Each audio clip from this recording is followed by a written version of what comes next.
Is it okay? Okay. Good evening, everyone. I am Ms. Komal Shinde from Gallot Institute of Pharmacy, present here as a GIP PHO volunteer to conduct a motivational interview on this International Day of Disabled Persons. तो हमारी आज की last की interview है Mrs Pooja Khedkar ma'am. तो ma'am, we would like to know about you. तो ma'am, आप please हम सबको अपना इंट्रोडक्शन दीजिए. Okay, good evening. मेरा नाम पूजा खेड़कर है. मैं एक स्पेशल एजुकेटर हूँ.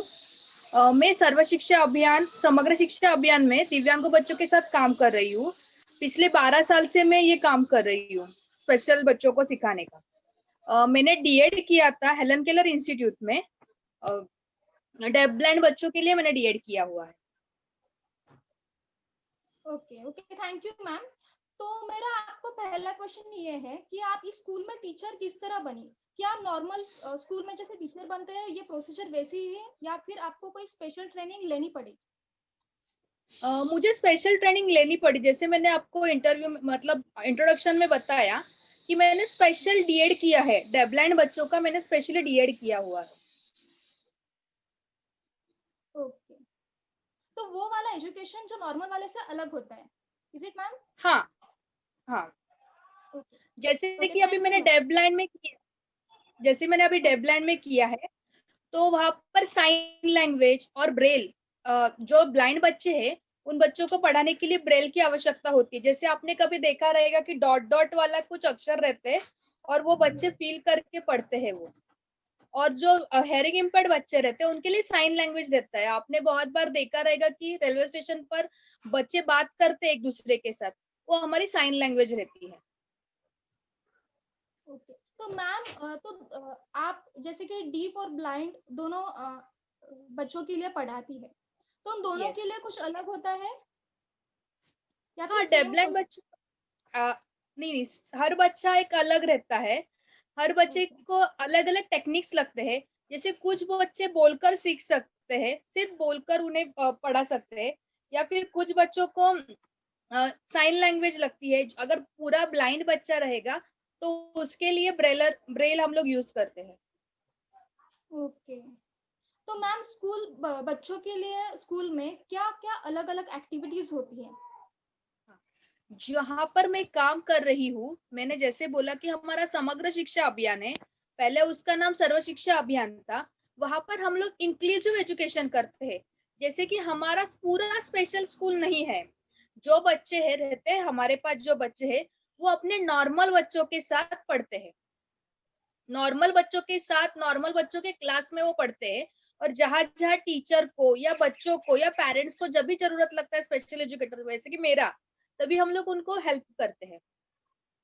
ओके ओके, तो मैम लॉकडाउन में ऐसे बच्चों की पढ़ाई स्कूल कैसे मैनेज कर रही है?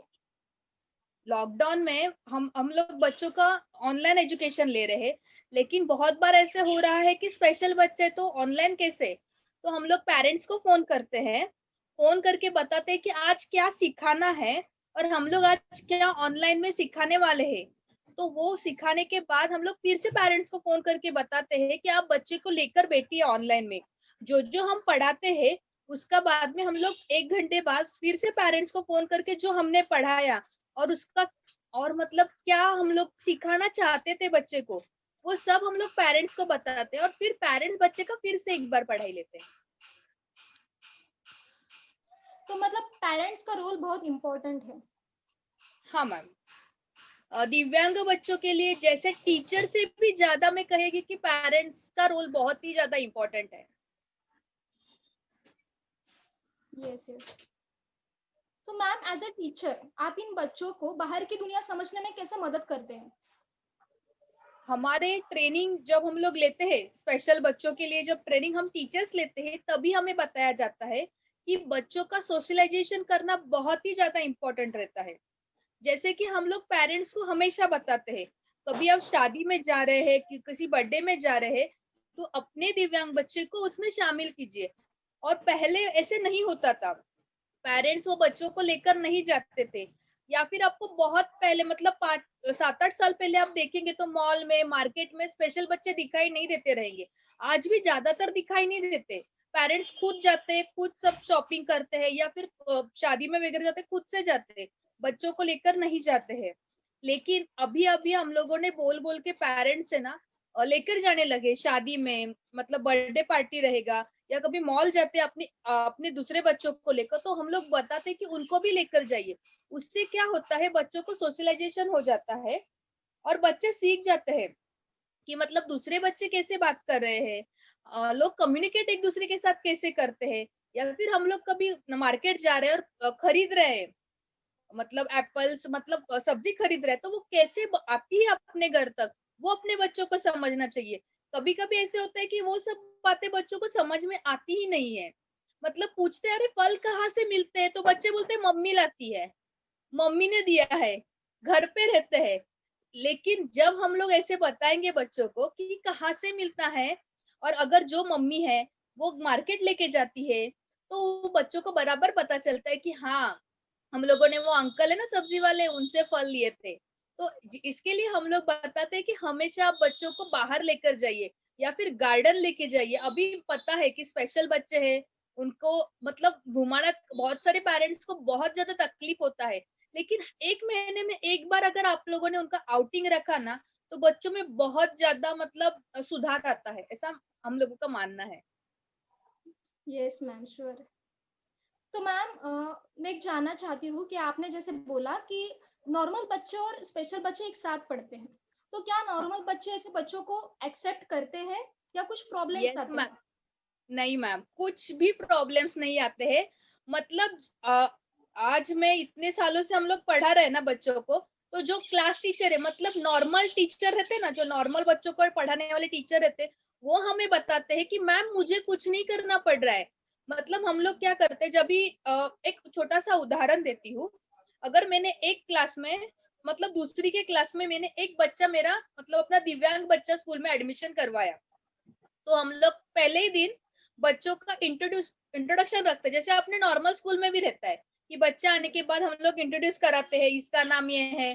तो जैसे कि दिव्यांग बच्चा है पूजा नाम का, तो हम लोग बताते हैं ये बच्चा अपने स्कूल में आया है, और बच्चे को भी बताते हैं कि ये सारे तेरे दोस्त है।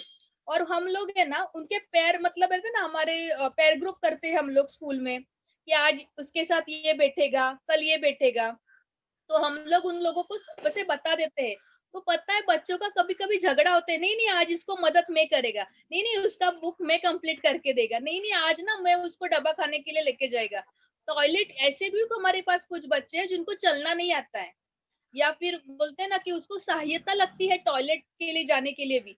तो हमारे बच्चे, मतलब जो अपने नॉर्मल बच्चे हैं ना, तो वो खुद लेके जाते हैं। मतलब टीचर का रोल, अगर आप स्कूल में बच्चों को, नॉर्मल स्कूल में बच्चा अपना जाता है, तो टीचर और पेरेंट्स और हम स्पेशल एजुकेटर का रोल पूरा बच्चे निभाते हैं। बच्चे बहुत हेल्प करते हैं, नॉर्मल बच्चे उन बच्चों को।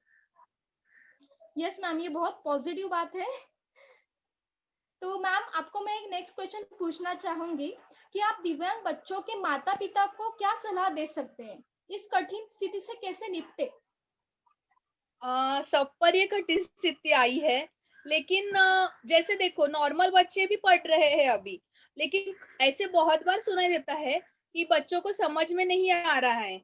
मतलब नॉर्मल टीचर्स भी बताते हैं कि नहीं समझ रहा है बच्चों को, या फिर ऐसे होता है कि टीचर बोलती रहती है, लेकिन बच्चों का कुछ रिस्पॉन्स नहीं आता है। तो मैं पेरेंट्स को यही सलाह दूंगी कि आप थोड़ा मतलब पेशेंस रखिए। जब जब भी आप पेशेंस रखेंगे ना बच्चों के साथ, तभी आपको बहुत सारी, मतलब आप सॉल्व कर सकते हैं।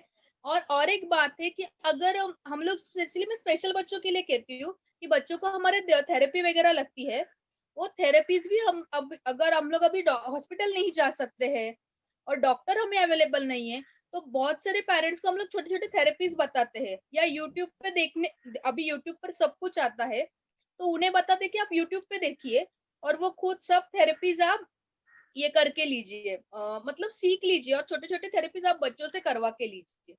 ऐसे हम पेरेंट्स को बताते रहते हैं। Yes ma'am, thank you ma'am. आपने बहुत अच्छी इंफॉर्मेशन हमें दे दी। or we were really unaware of many things, and we are Thank you, grateful ma'am. that you accepted.